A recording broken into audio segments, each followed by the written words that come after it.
hora en cada uno de sus países y ya van a recibir el programa. Le deseo dar la palabra al doctor López Allendez, que nos va a hablar acerca de politraumatismos. Rodolfo, es tuya la palabra. Gracias, Emilio. Quisiera darte las gracias no solamente a ti, sino a Juan Manuel, por invitarme a participar en esta extraordinaria ciclo que se ha estado dando y que va a continuar. Antes de comenzar, quisiera darle un especial saludo a un gran amigo, que es Matías Nahuelpan, que en este momento está hoy día su cumpleaños. Y por otro lado, quisiera desearle a la distancia una pronta y rápida recuperación a mi compañero y amigo, Eladio Sauro, que hemos pasado muchos días y algunas noches trabajando. Como dicen en España a los toreros, va por ti, Eladio. Me corresponde hablar acerca del politraumatizado, que es lo que nosotros vamos a tratar de hacer durante estos 15 o 20 minutos siguientes. Primero, comprender la fisiopatología del politraumatizado y el modelo de segundo golpe. Vamos a tratar de establecer algunas prioridades para el manejo de dichas lesiones. Intentaremos identificar a los pacientes que pueden recibir una Early Total Care o una atención total temprana de manera segura. Vamos a intentar distinguir el paciente límite y el paciente en riesgo. Tenemos que también intentar considerar la condición del paciente para la cirugía de control de daños. Pero, ¿qué es lo que es un politraumatizado? Esta definición ha ido evolucionando durante el tiempo. Inicialmente, se hablaba de un paciente que tenía 2 lesiones significativas en más de 2 regiones del cuerpo. Posteriormente, en los años posteriores, en los años 80 y el siglo XX, el profesor Trenz, de Suiza, plantea además que necesita una alteración o falla de órganos que no necesariamente iban a estar lesionados durante el traumatismo. Luego, últimamente, en el año 2014-2013, hubo un consenso y ha cambiado un poco la perspectiva de este politraumatizado, porque en este consenso se empezaron a combinar parámetros anatómicos y parámetros fisiológicos. ¿Y qué parámetros fisiológicos le empezaron a dar importancia? Uno, la presión arterial. Otro, el nivel de conciencia, la acidosis, si tenía o no tenía coagulopatía, y otra cosa bastante interesante que es la edad mayor de 70 años, que nos va a presentar otros retos. Además, si nosotros tenemos esta definición, tenemos que saber también qué letalidad puede tener el politraumatizado y cuándo son estos pics de letalidad. Uno, el pic inmediato, la primera parte. Esas son lesiones insalvables que nosotros no vamos a llegar de ninguna manera. La única forma de solucionar esto es mediante la prevención. Uso de cinturón de seguridad, velocidad límite, en el caso de las caídas de altura, la cuerda de seguridad. En el segundo pic de letalidad sí nosotros podemos actuar, el cual es, entre otros tiempos, la hora de oro, ¿ya? Y ahí es súper importante el ATLS, y el manejo hospitalario precoz y el manejo hospitalario inicial. El tercer pic ya muchas veces es consecuencia de cómo nosotros vayamos solucionado el problema al inicio de este tipo de lesiones. ¿Cuándo tenemos que sospechar politraumatizado? La sospecha del politrauma la tenemos que hacer en todo paciente que tenga una caída de altura, en todo paciente que salga eyectado, por ejemplo, de automóvil, cuando hay muertos, peatón o ciclista atropellado, atrapamiento, enterrado, explosiones, caídas de altura, como dije anteriormente. En general, pacientes que tengan lesiones de alta energía. ¿Qué vamos a evaluar en estos pacientes? Como dije anteriormente, todo el ATLS, y va a ser súper importante estratificar esta evaluación. Esta evaluación tiene que ser en el momento del ingreso, y para esta evaluación a veces vamos a necesitar ayuda de imagenología. Toda la parte del cráneo macizo más facial, tórax, cuello, abdomen, columna, pelvis. Y esto no solamente lo va a hacer el traumatólogo, sino que va a ser una evaluación multidisciplinaria. ¿Por qué es importante tener esto claro? ¿Por qué es importante tener el contexto de qué tipo de paciente estamos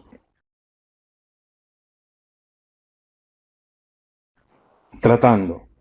¿Por qué? Porque muchos factores de los pacientes y de las lesiones de los pacientes van a ser tremendamente significativos en el momento de tomar decisiones. Porque si no tenemos la película clara, podemos tomar decisiones erradas y podemos tener pacientes que son más complejos de lo que nosotros pensamos. Ahora bien, dentro de la fisiopatología tenemos que tener mucho cuidado con lo que denominamos tríada letal: coagulopatía, hipotermia, acidosis. Eso mata. No nos olvidemos de la hipotermia. Muchas veces estamos muy encima de la acidosis, muy encima de la coagulopatía, pero el paciente, si está con ropa mojada, hay que sacarla, tenemos que tener calentadores de suero y una serie de otras cosas para evitar la hipotermia. La hipotermia también mata. Vamos a tener interacciones complejas entre algunas citoquímicas, células, órganos dañados u órganos que se van a dañar producto del trauma. La respuesta inflamatoria sistémica es tremendamente importante y es que tenemos que tener mucho cuidado. Y evidentemente las complicaciones posteriores derivadas de lo anterior, ¿ya? Sepsis, falla multiorgánica. De más está recordar algunos parámetros para el síndrome de respuesta inflamatoria sistémica. Ustedes lo saben mejor que yo. Temperatura, frecuencia cardíaca, frecuencia respiratoria. Algunos exámenes de laboratorio van a ser tremendamente importantes para definir esto.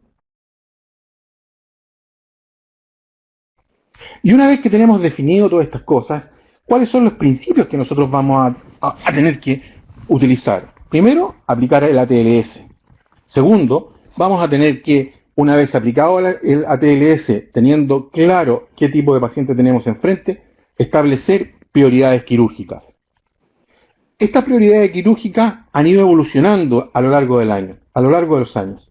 Inicialmente, el paciente estaba muy enfermo para ser operado, por lo tanto tenemos que esperar, no va a resistir la cirugía.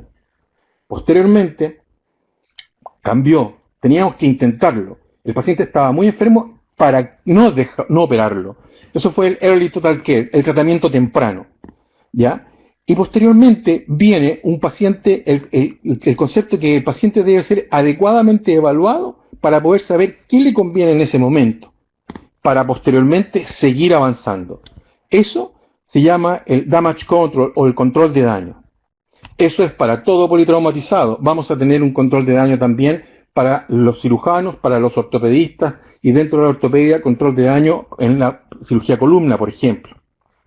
El Early Total Care empezó alrededor de los años 80. Se trataba de fijación definitiva, precoz, disminuyó estadísticamente en forma importante las complicaciones pulmonares y la mortalidad, especialmente en las fracturas diaficiarias de huesos largos.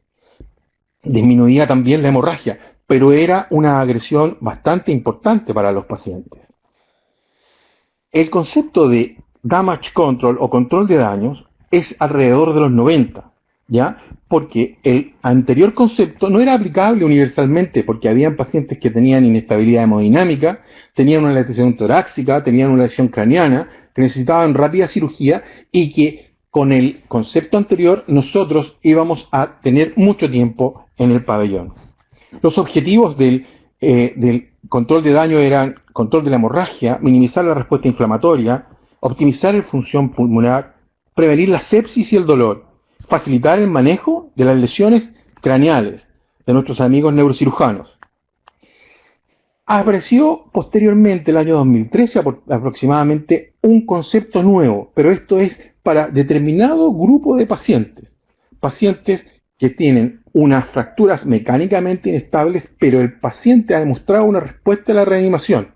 Eso es hablar del Early Appropriate Care. Ese es un concepto interesante que vale la pena echarle un vistazo. Posteriormente podemos dar la bibliografía, pero es interesante saber que existe. Volviendo a lo anterior, nosotros vamos a tener primero un procedimiento que salve la vida: control de la hemorragia masiva intratorácica o intraabdominal, descompresión del tórax y cerebro. Segundo, procedimiento de control de daño por parte nuestra. Vamos a tener que debridar, vamos a tener que descomprimir, estabilizar fracturas en forma temporal. Las técnicas quirúrgicas vamos a tener que ajustarlas al trauma. Vamos a tener que limitar el tiempo y el daño que nosotros le vamos a agregar para evitar una respuesta sistémica. Las técnicas quirúrgicas en etapa vulnerable, solo procedimientos de debridamiento, para evitar el segundo golpe. En el segundo golpe nosotros vamos a tener una hipotensión prolongada, por una cirugía invasiva, por ejemplo. Por lo tanto, tenemos que tener mucho cuidado. Y ese segundo golpe puede matar al paciente. Y posteriormente, ese segundo golpe también puede generar un distrés respiratorio con la consecuente sepsis. Tenemos que tener mucho cuidado en relación a esto. Nosotros vamos a dar un segundo golpe. Tenemos que saber cuándo darlo, cómo darlo y de qué magnitud sea. Y en la tercera etapa es cuando nosotros tenemos la cirugía definitiva, cuando el paciente ya está estabilizado, y ahí nosotros vamos a poder realizar los tratamientos definitivos de esto. Volvamos al control de daño, que es lo que nos interesa. Es la capacidad de soportar daño y mantener la integridad de una misión. La misión, en este caso, para el paciente, es sobrevivir. Este concepto es de la Marina y dice relación con que hay que mantener a flote una nave que está gravemente dañada, con procedimientos para limitar inundaciones, estabilizar la embarcación, aislar incendios, explosiones, evitar la propagación del daño, para así llegue a puerto y pueda tener una reparación definitiva. Cuando sea posible, evidentemente. Es lo mismo que nosotros vamos a tener que plantear con el paciente en cuestión. ¿Qué definición podemos dar? Es un grupo de medidas temporales de sostén que se pueden utilizar en forma escalonada frente a un problema complejo. En este caso, el politraumatizado, evidentemente. Sinónimos: cirugía de salvamento, cirugía por etapas. El control de daño es en un paciente lesionado gravemente, y este paciente tiene agotadas muchas de sus reservas, y si no las tiene agotadas, las va a agotar en forma rápida. Por lo tanto, tenemos que darle un procedimiento que sea abreviado. No nos olvidemos que un soldado que pelea y huye sirve para otra batalla, no es que sea cobarde. Pero, ¿qué es la cirugía de control de daños en nuestra especialidad, en ortopedia? Básicamente, fijación externa, aseo, debridamiento, descompresión de compartimentos, en casos fasciotomía, descompresión medular, síndromes compartimentales, ¿no es cierto? En las fracturas abiertas vamos a tener que actuar. En las pelvis que son inestables porque esto mata, las fracturas de los huesos largos. ¿A quién le vamos a hacer esto? Al paciente límite y al paciente que está peor. Tenemos fases, dentro de las cuales la primera es control de hemorragia severa, con fijación externa y empaquetamiento a veces. Control de la contaminación local, debridamiento tiene que ser radical. Control de las isquemias mediante la revascularización y las fasciotomías.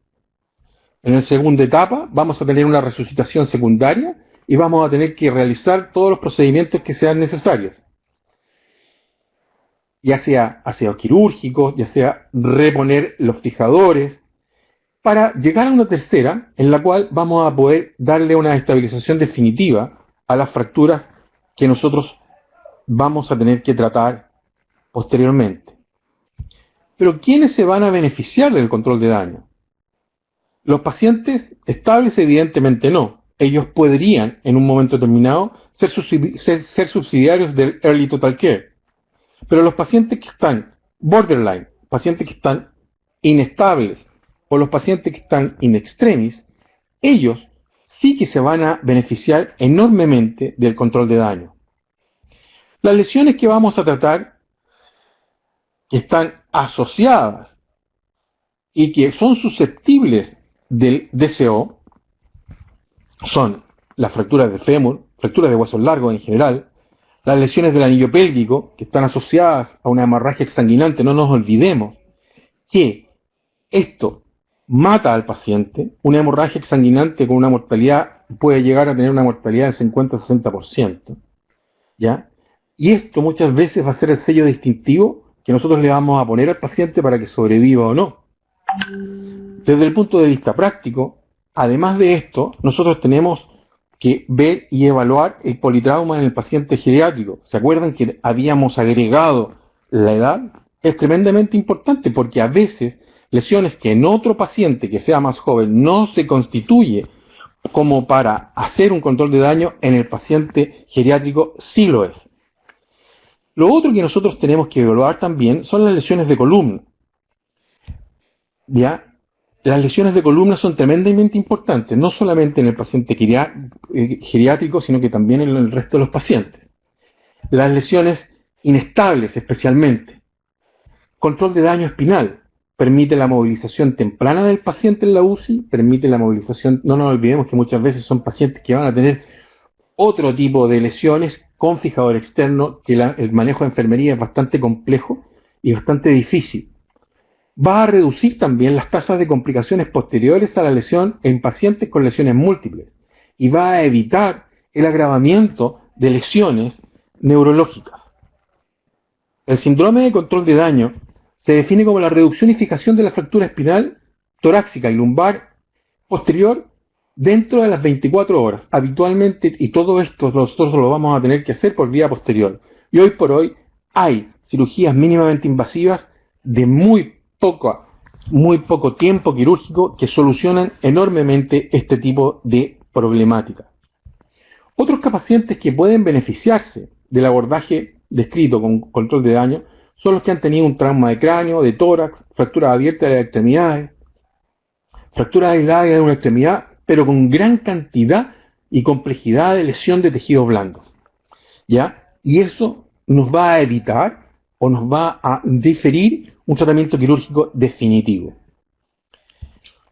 Vamos a tener que tener toma de decisiones entre un paciente, entre darle a un paciente un early total care o un control de daño. Hay evidencias de un procedimiento, ya hay evidencias que el procedimiento y el control de daño por etapas va a minimizar la incidencia de alteraciones, especialmente alteraciones provocadas por nosotros mismos en el segundo golpe, debido a la carga intervencionista reducida que nosotros le vamos a dar al hacerle un control de daño y no un early total care. Por otro lado, estudios recientes demuestran que el control de daño es más rápido y está asociado con una disminución de la pérdida de sangre en comparación con el early total care. No nos olvidemos que el control de daño es una conversión por etapas y que va a abarcar desde la fijación externa a la fijación interna durante un periodo de oportunidad fisiológicamente seguro para el paciente. ¿Ya? Otro tema importante es que el Early Total Care se realiza de forma segura en pacientes estables, pero se va a asociar a una mayor mortalidad en pacientes que son límites en relación o versus el control de daño. Ahora bien, después de todo esto, ¿qué es lo que nosotros podemos concluir y con qué es lo que nosotros tenemos que quedarnos? Primero, que las fracturas de huesos largos, las lesiones del anillo pélvico y las fracturas vertebrales inestables representan las lesiones ortopédicas críticas en pacientes politraumatizados y que se van a beneficiar del control de daño. El paciente con lesiones múltiples es vulnerable a agresiones de segundo golpe, lo que nosotros vayamos a hacer en la cirugía. Y esto puede originar un momento y una modalidad inadecuada de fijación de las fracturas. Lo otro es que tenemos que comprender la respuesta fisiológica subyacente al trauma mayor, y eso, al entenderlo, es un requisito importante para diseñar el plan de tratamiento, porque no nos olvidemos que nosotros vamos a poder agravar esa respuesta fisiológica con el segundo golpe. Y frente a esto nosotros vamos a poder definir las prioridades para el tratamiento de las lesiones ortopédicas. Los pacientes estables son manejados de manera segura. Bueno. Muchas gracias. Muchas gracias, Rodolfo. Muy buena la presentación. Tenemos unos minutos antes de darle la palabra al doctor Olarte. Te voy a hacer las preguntas que se repitieron. Se nota que hay gente que está interesada. A Luis de Guatemala y Emanuel de Argentina preguntan si tienes experiencia en aplicar ácido tranexámico en estos pacientes politraumatizados. En el lado seguro, en el lado, no nos podemos ir al lado oscuro de la fuerza. Tenemos que quedarnos en el lado claro. Sí, Y frente a eso, muchas veces un control de daño es mucho más seguro que un quisiera total contestarte, care. sí, nosotros tenemos experiencia en Cuídense, uso de ácido quédense en tranexámico en estos casa, pacientes, no cuenten los días, hagan especialmente que en cada día cuente. fracturas, Muchas gracias. de pelvis exsanguinantes donde utilizan ácido tranexámico los anestesiólogos para el manejo inicial. Hay que acordarse No, del nosotros no problema tenemos del ácido en tranexámico los como centros que yo efecto trabajo endogénico, ninguno, no pero tenemos experiencia en realmente eso. es una muy buena herramienta para tratar de manejar el paciente globalmente en un sangrado masivo. Carlos Mario quería hablar. Yamil de Colombia y Fernando de Nicaragua, los dos hacen preguntas acerca de qué clasificación recomienda para la viabilidad de una extremidad.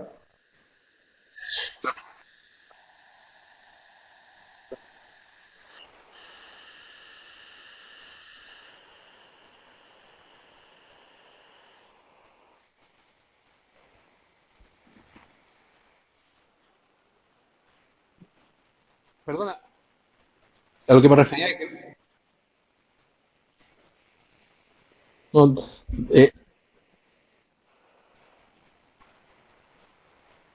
lo que pasa es que ahí vamos a tener que empezar a ver qué tipo de lesión tenemos, porque no nos olvidemos que vamos a tener que hacer la clasificación de la O de las fracturas y vamos a tener que compararla con la Perfecto. clasificación de Cherny.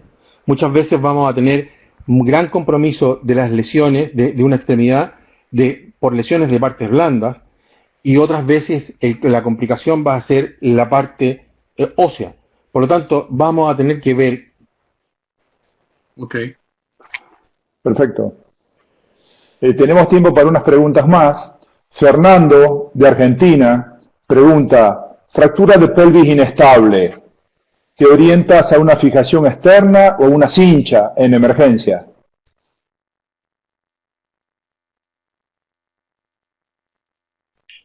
No se está oyendo a Rodolfo. No me meto en eso. Se te cortó el micrófono. Has cortado el micrófono. No, sí. Sí, No, ahora está, no, sí, está bien. Ahora ¿Se sí. escucha? Sí. ¿Se escucha? Sí. Bueno, en el box de urgencia, cualquier cosa que nos vaya a comprimir puede ser una sábana o una cincha. Y mientras tanto, el paciente se está siendo evaluado, posteriormente se lleva a pabellón y nosotros le vamos a colocar un fijador externo. En general, en el servicio, en el hospital, lo que nosotros utilizamos es el fijador supracetabular. Tenemos bastante experiencia, es un fijador que se puede colocar rápidamente y que nos ha dado muy buenos resultados. Lo que sí, tenemos que tener un acompañamiento muy importante del técnico de rayos. Te voy a hacer una última. Una Carlos Mario, Emilio, es que hay varias preguntas que hablan sobre esto y yo creo que con Rodolfo estamos de acuerdo en que hay un algoritmo muy claro de manejo inicialmente cuando existe la inestabilidad hemodinámica sin radiografías, la mejor opción es poner una cincha o una sábana a lo que se tenga en la mano. Cuando ya se conoce el patrón radiográfico, uno mira si es suficiente la cincha o en determinados patrones radiográficos la cincha empeora la apertura posterior. Entonces ya se pasaría a un fijador externo que indiscutiblemente es el fijador supracetabular. Pero yo creo que son dos tiempos diferentes, la inestabilidad hemodinámica sin saber cuál es la inestabilidad mecánica y la inestabilidad hemodinámica conociendo cuál es la inestabilidad mecánica. Perfecto, gracias. Hay varias preguntas similares, por ejemplo esta de David de México, que dice si recomienda la medición de lactato o ácido láctico como marcador inflamatorio que nos indique cuándo hacer el tratamiento definitivo.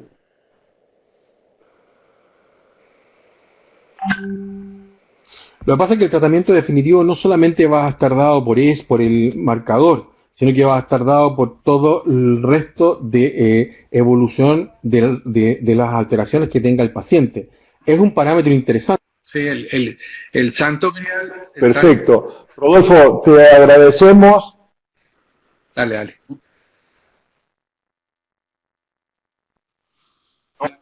No, dale, termina. No.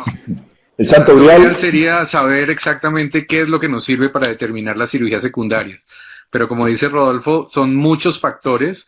Sin embargo, el lactato es un excelente predictor de complicaciones y de tiempos en unidad de cuidado intensivo, entonces sí lo utilizamos con mucha frecuencia desde el principio para definir pronóstico del paciente, para definir si realmente tiene alguna complicación en cuidado intensivo y para definir cirugías secundarias, especialmente con este nuevo concepto del cuidado adecuado temprano.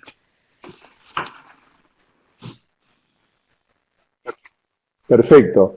Bueno, yo creo que tenemos que seguir con la segunda parte. El doctor Carlos Balarte nos va a hablar de fracturas por fragilidad y al final de la presentación de él vamos a continuar con los dos presentadores haciéndole preguntas. Muchas gracias. Carlos, Bueno, buenas noches. te doy la palabra. Muchas gracias al board de AO Trauma por esta invitación a estos webinars, a esta primera fase de los webinars, y pues de una vez los invito a la segunda fase de los webinars. Me uno al saludo especial a Eladio y sabemos de su recuperación y ojalá lo tengamos muy pronto en estas actividades con nosotros. Bueno, las fracturas por fragilidad realmente son una patología que cada día es más frecuente, y cada día es más frecuente porque, si ustedes se acuerdan, las fracturas por fragilidad tienen que tener tres componentes, que son un paciente añoso, una mala calidad ósea y un trauma de baja energía. Entonces hay múltiples pacientes y estamos acostumbrados a ver fracturas por fragilidad en cadera, pero como en este caso ustedes ven una fractura por fragilidad en un paciente muy comprometido, en un paciente que no es deambulante, que simplemente con una transferencia de su cama a la silla para ir al baño tiene este tipo de fracturas. Eso es lo que se denomina una fractura por fragilidad. Miren que este paciente ya tenía, aparte de todo, un antecedente de otra fractura que generalmente son por fragilidad, y son este tipo de fracturas que realmente se asocian con unos traumas de baja energía y, como los dije antes, en pacientes mayores y en pacientes con una mala calidad ósea. Estamos muy acostumbrados a ver estas fracturas por fragilidad de diferentes tipos en cadera, pero tenemos que acordarnos que no solamente se presentan en cadera, son muy frecuentes en la pelvis hoy en día, y como ustedes ven en esta fractura, son patrones en la pelvis que no son patrones comunes para la pelvis. Estas son fracturas que se producen generalmente al caerse arrodillado uno cuando está caminando.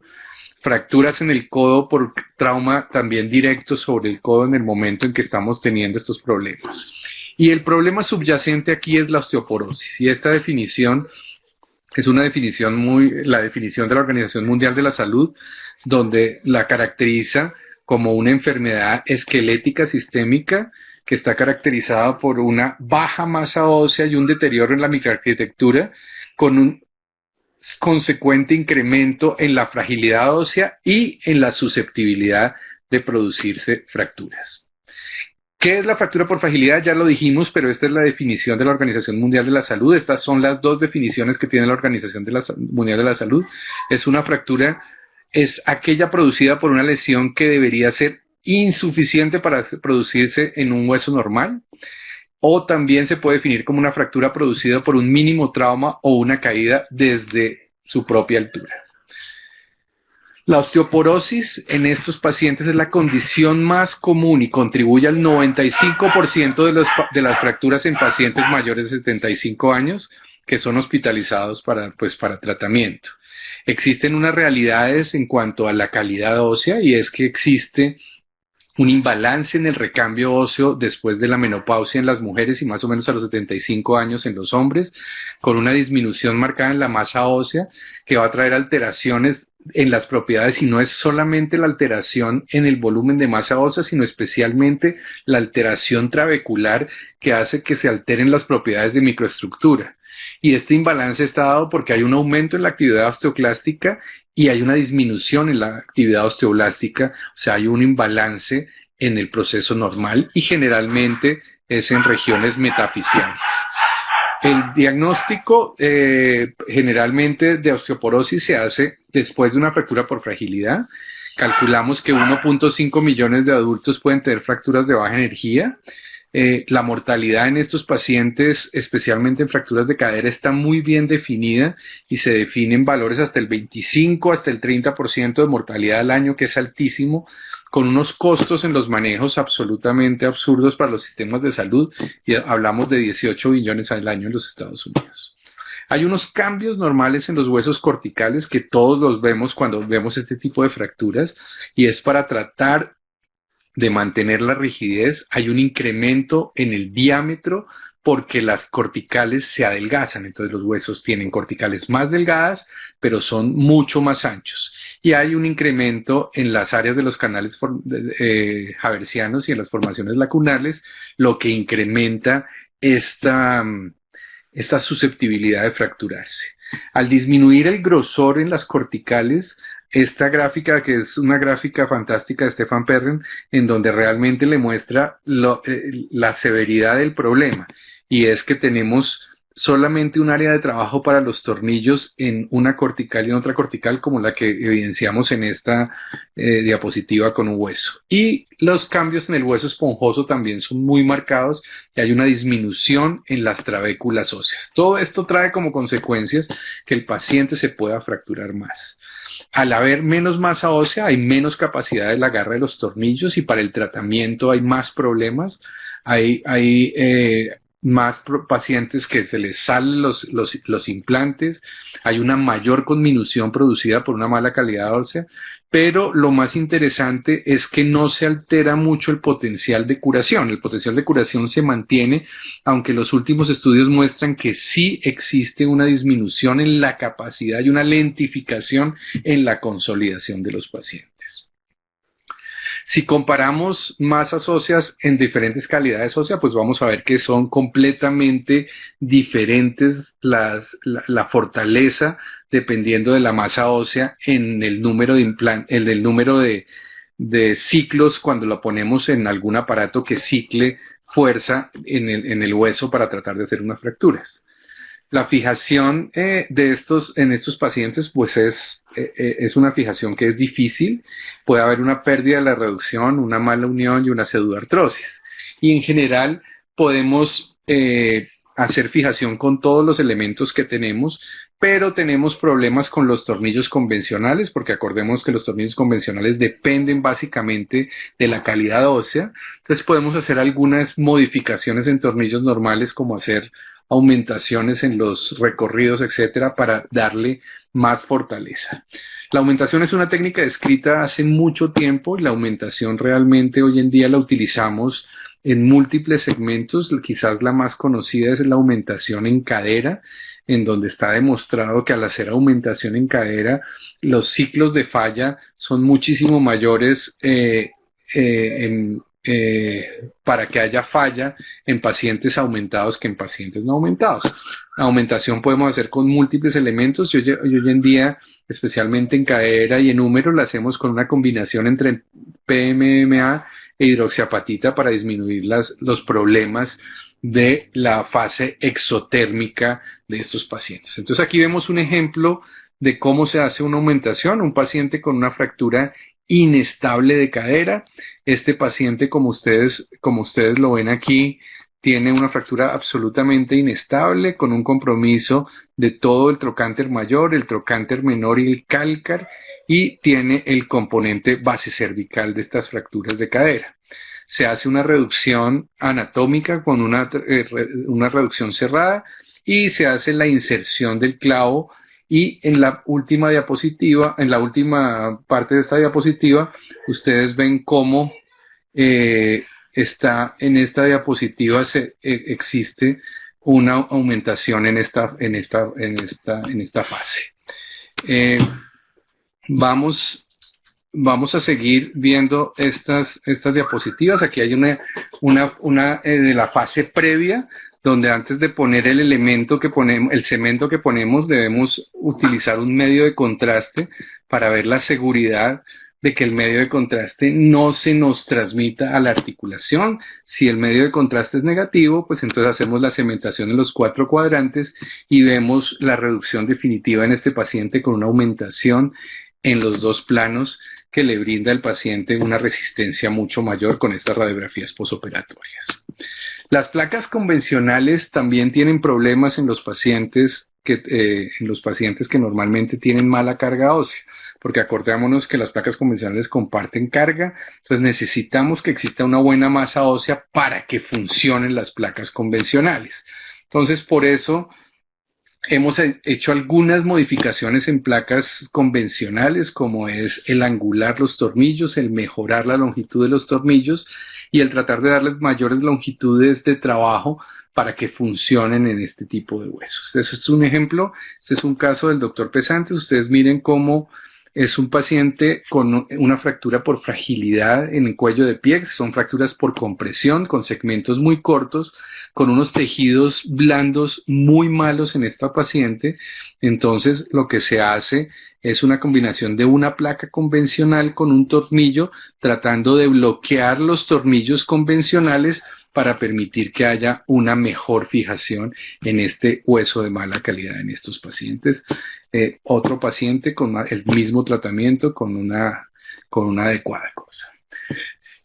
Las placas bloqueadas realmente han sido un cambio grandísimo en este tipo de pacientes, y básicamente el cambio es que existe la interfase entre el tornillo y la placa, lo que nos permite que no dependan de la calidad ósea.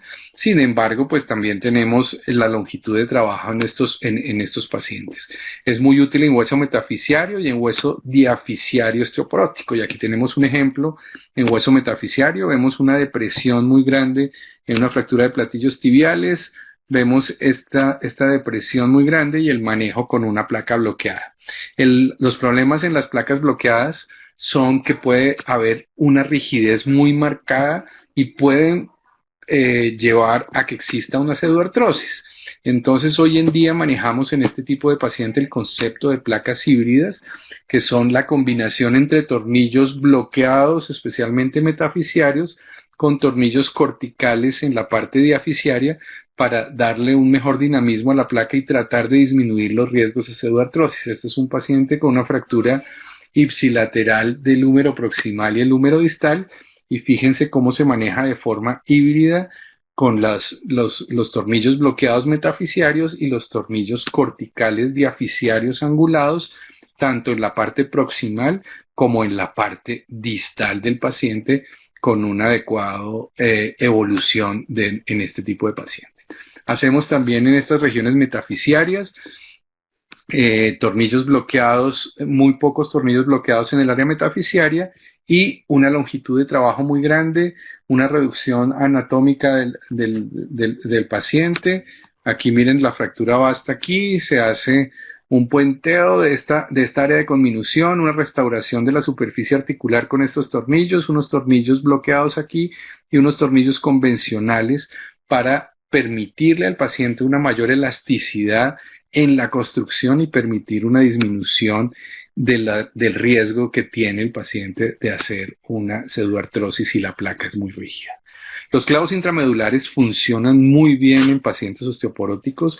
Son dispositivos que comparten carga, son dispositivos que se pueden hacer por técnicas de mínima invasión. Entonces funcionan muy bien en segmentos, y pues el caso 1A son las fracturas de cadera, en el cual hacemos una reducción absolutamente indirecta, un control en un plano anterior y posterior y una fijación con estos clavos intramedulares, en donde los puntos de fijación son la parte proximal y la parte donde está el bloqueo, puenteando toda la zona metafisiaria para permitirle que exista una consolidación, como en este paciente, con una consolidación muy interesante.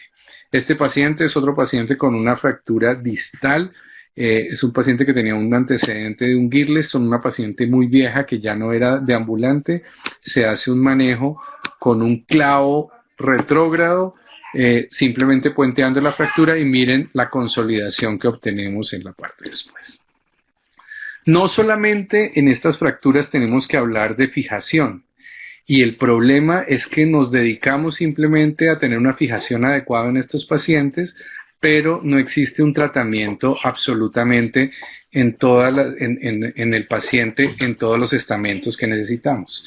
Este es un artículo muy interesante donde nos muestra la pérdida de oportunidad de pacientes hospitalizados con fractura de cadera para iniciar manejos.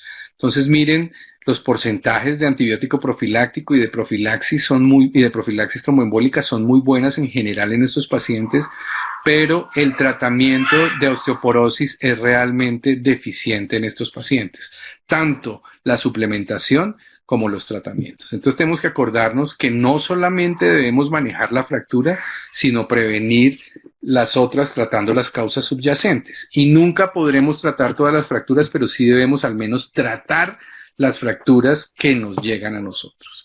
¿Con qué las tratamos? Hay múltiples medicamentos, hay medicamentos que actúan en diferentes formas, actúan como antirresortivos, otros que actúan como neoformadores, y realmente tenemos que decidir cuál es el mejor medicamento de acuerdo con las condiciones del paciente, de acuerdo con las posibilidades del paciente, y realmente es un tratamiento que se debe hacer en todos los pacientes. Existen múltiples opciones, como les dije ahorita, con evidencias diferentes si son fracturas vertebrales, fracturas de cadera o fracturas periféricas.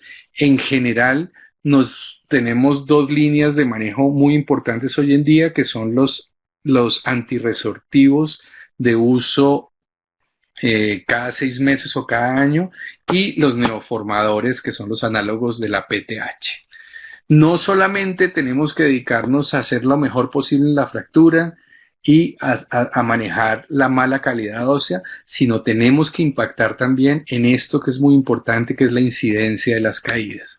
Entonces tenemos que mirar el impacto de la caída, la incidencia de la caída y la fortaleza ósea para tratar de disminuir este riesgo de fractura y realmente hacer una prevención secundaria en los pacientes que nos consultan por mala calidad ósea. En resumen, la edad y la osteoporosis afectan el hueso de diferentes maneras. El área de contacto con el hueso, con el implante, es el factor más importante para anclaje, por eso funcionan mucho mejor las placas bloqueadas en estos pacientes con mala calidad. En fracturas diaficiarias necesitamos generalmente ferulajes, por eso nos funcionan muy bien los clavos cefalomedulares, los clavos intramedulares, perdón, y en las fracturas metafisiarias nos funcionan muy bien las placas bloqueadas con tornillos bloqueados. Existe evidencia suficiente para recomendar un tratamiento no solamente quirúrgico, sino un tratamiento para la osteoporosis, porque es seguro, es efectivo y es costo efectivo en estos ancianos, y es especialmente eficiente.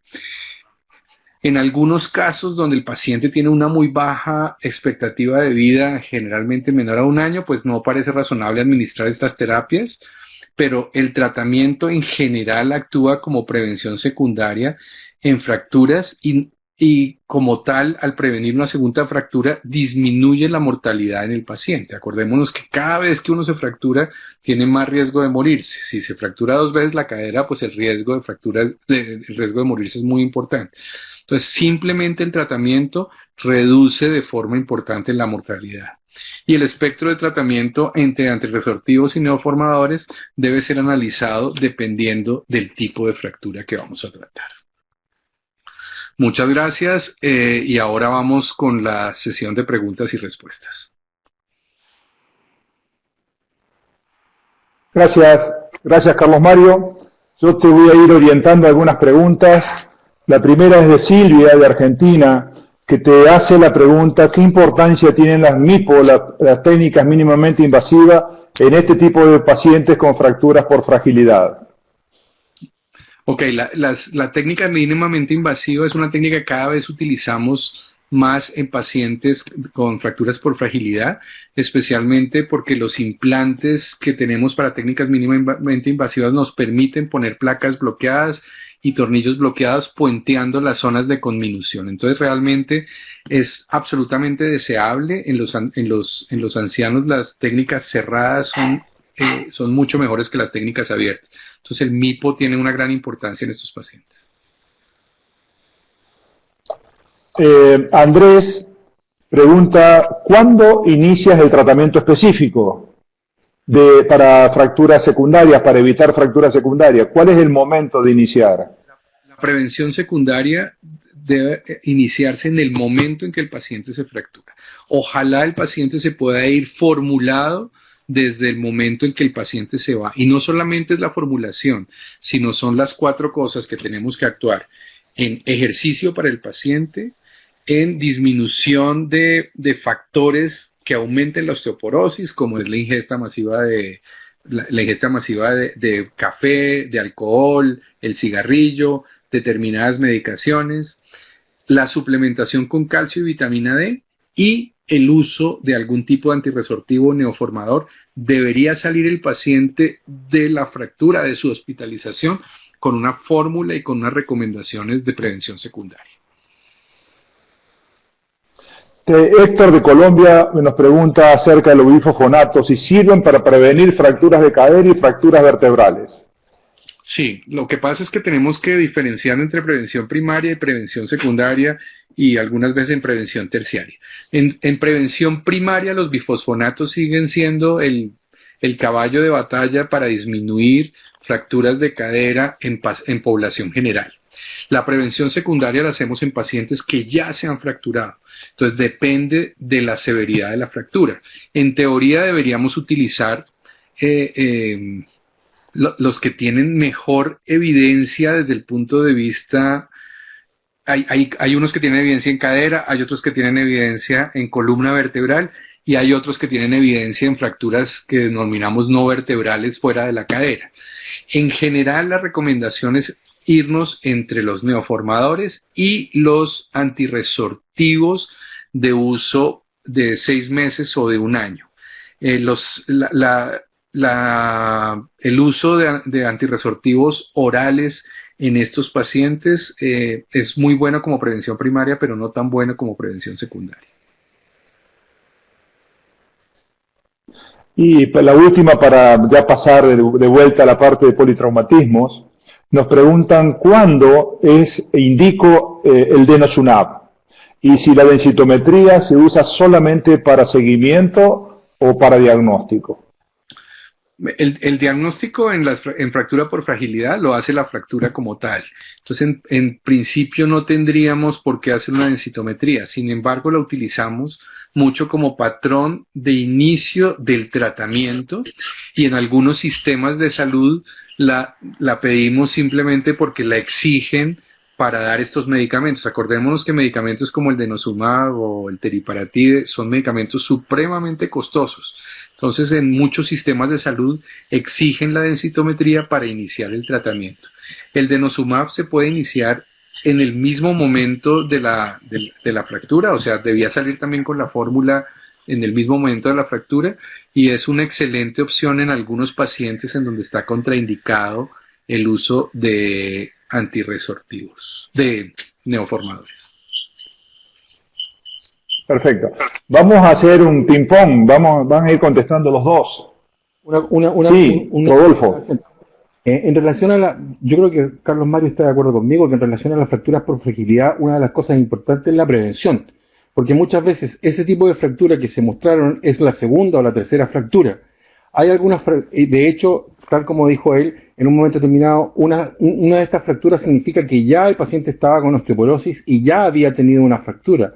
Y dentro de esas, una de las que pasa desapercibida son las fracturas de columna, que muchas veces el paciente tiene un poquito de dolor de espalda o un poco de dolor dorsal, que muchas veces no media ninguna agresión, y vamos a sacar una radiografía y nos encontramos con eso. Por lo tanto, desde el punto de vista de manejo, es importante la prevención y tener cuidado con este tipo de pacientes. Por lo menos nosotros tratamos de que a un paciente que tenga una fractura por acuñamiento, aunque sea pequeñita, hacerle una tomodensitometría y tratar de evitar este tipo de lesiones que son complejas en su tratamiento y que a veces son bastante mal agradecidas. Por otro lado, muchas veces, hoy por hoy, en la parte de columna, muchas de estas fracturas osteoporóticas también son susceptibles de cirugía, ya sea mínimamente invasiva, fijándolos o dándole aumentación a la patología vertebral. No sé si estás de acuerdo, Carlos Mario. Sí, absolutamente de acuerdo. La prevención y todos los centros de prevención se basan en la presencia de fracturas vertebrales. Es realmente lo que uno debería buscar activamente para tratar de disminuir la complicación severa que es la fractura de cadera. Y acordémonos que hay una escala en las fracturas, entonces más o menos entre la sexta y la séptima década de la vida se presentan las fracturas de radio distal, posteriormente las fracturas vertebrales y posteriormente las fracturas de cadera si no hay un impacto en el manejo secuencial de la osteoporosis. Y generalmente cuando tenemos fracturas de cadera, y como tú dices, le tomamos una radiografía y encontramos compresiones, y hoy en día las densitometrías las pedimos con morfometría ósea, vertebral, perdón, porque nos permite mirar estas fracturas ocultas es importantísimo para iniciar también el tratamiento. Bueno, tenemos... Nosotros, por lo menos estábamos tratando de tener una línea de investigación. Dale. Les propongo que continuemos con algunas preguntas que nos hacen los participantes, así responden los dos. Tanto Jofre de Venezuela como Oscar Guerrero de Colombia preguntan, ¿sigue vigente el protocolo de Hanover con respecto a la ventana para decidir la fijación definitiva? Y también nos dice, ¿cuál es el momento del segundo hit para hacer la fijación definitiva?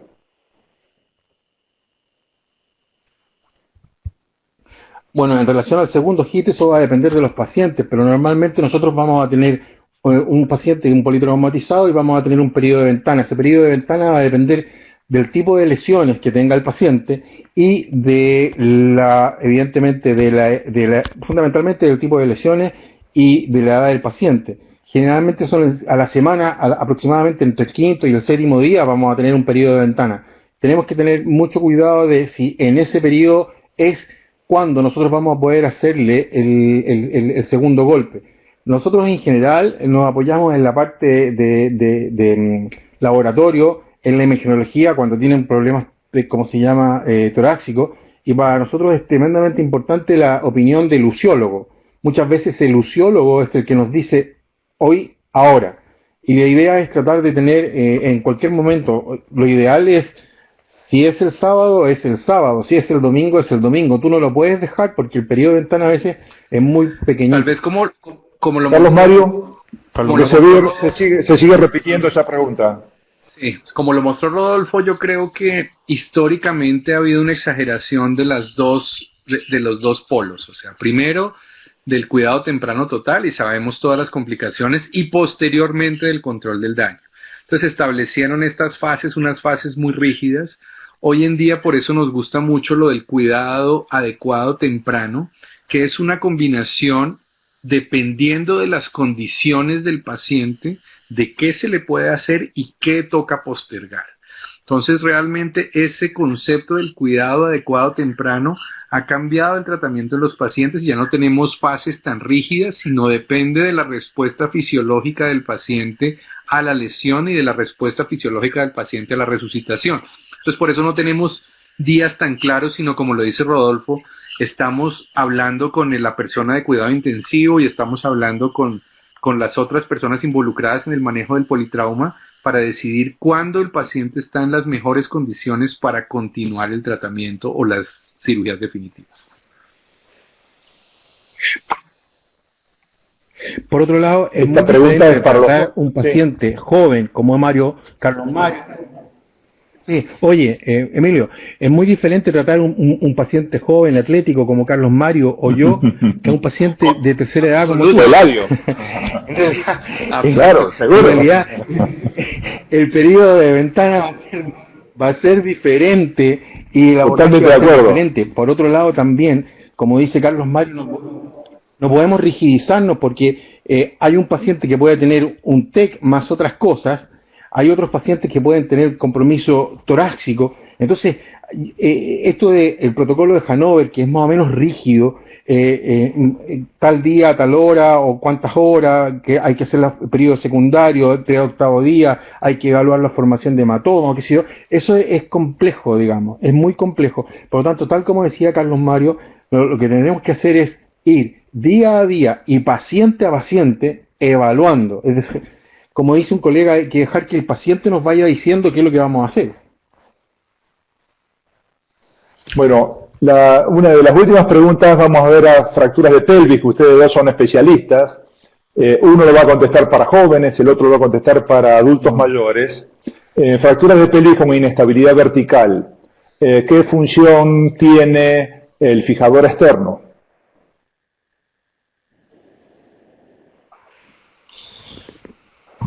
Si tiene una inestabilidad, en general nosotros estamos, si bien es cierto, yo me dedico al politrauma, en el hospital donde yo trabajo hay un equipo de pelvis. Ahora, si tú tienes una lesión inestable que es horizontal y que el paciente lo puede permitir, probablemente ellos le van a tratar de hacer una fijación con una técnica mínimamente invasiva. ¿Tá? Ahora, si es un paciente que está, como se llama, borderline o un poco más complicado, probablemente le vayamos a tratar de realizar algo, lo mínimo que nos dé el máximo de seguridad. Puede ser un fijador externo. Si es posterior, nosotros le podemos poner un C-clamp. En inestabilidades verticales toca asociar la reducción, contracción, para tratar de no poner un fijador externo en un paciente que tenga una inestabilidad vertical y que tenga el ala muy arriba porque no estamos haciendo nada, porque no estamos cerrando. Entonces lo que tratamos de hacer en estos pacientes es, si realmente están inestables hemodinámicamente, se pone un fijador pero haciendo una tracción y tratando de dejarlo lo más anatómico posible. Si el paciente no está inestable hemodinámicamente, como son algunas de estas lesiones, entonces podemos manejarlo simplemente con una tracción. El C-clamp en pacientes, como decía Rodolfo, en pacientes muy comprometidos, pero lo más importante es que toca hacer una reducción-contracción para permitir que el tutor realmente esté cumpliendo alguna función.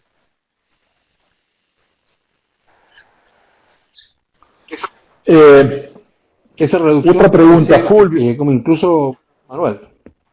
Contracción. ¿Manual o esquelética? La reducción.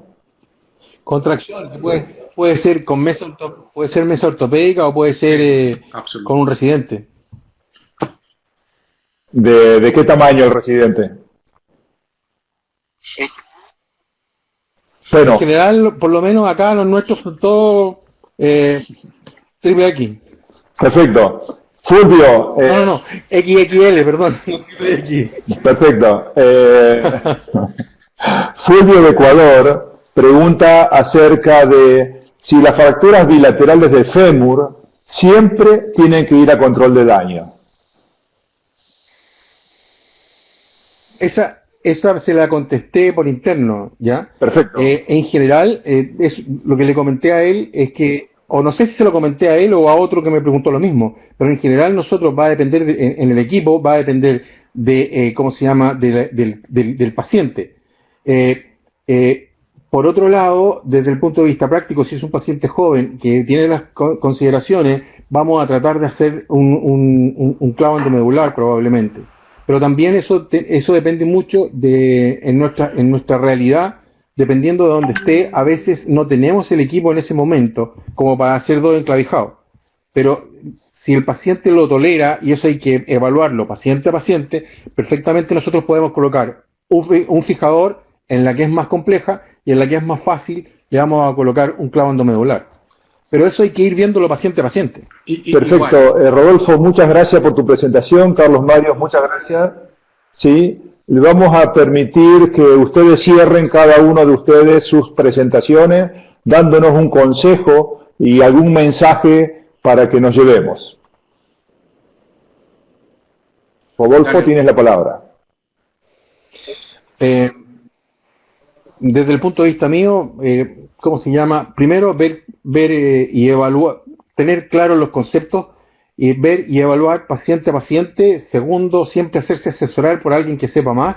Y tercero, colaborar o sea, que la colaboración sea muy, muy, muy íntima con el utiólogo y con el anestesista, en el caso de los politraumatizados. Por otro lado, que se cuiden mucho, y como dije anteriormente, no piensen en el total, y tenemos que salir adelante nada más de todo esto que está pasando. Carlos Mario, tienes la palabra para el cierre. Las fracturas por fragilidad, inclusive en esta pandemia, siguen siendo cada vez más frecuentes. Hemos visto que estos aislamientos se han traducido para muchos de estos ancianos en algo de abandono, no solamente familiar, sino social y desde el punto de vista médico. Entonces tenemos más riesgo para que estos pacientes se caigan. El manejo de las fracturas por fragilidad debe ser un manejo global en el cual el manejo generalmente es quirúrgico. Este manejo quirúrgico está definido en grupos de ortogeriatría y no solamente es manejar la fractura, sino hacer prevención secundaria, evitar que el paciente se caiga y mejorar las condiciones de hábitat del paciente. Muchas gracias, Emilio. Muchas gracias. Bueno, muchas gracias a los dos. Gracias a ti, Emilio. Gracias, Carlos Mario. Un abrazo fuerte y cuídense. A los participantes los invitamos a partir de la próxima semana en estas webinars relacionados a este tiempo de pandemia, a la segunda fase. El tema van a ser controversias en traumatología. Comenzamos el próximo martes a la misma hora de estos que es de cada uno en su país, que es controversias en fracturas abiertas. El moderador va a ser el doctor Juan Manuel Concha. Les pedimos que se cuiden, les agradecemos esta primera parte que todos nos han acompañado y nos vemos la próxima semana. Muchas gracias. Chao, gracias. Nosotros vamos a seguir contestando preguntas.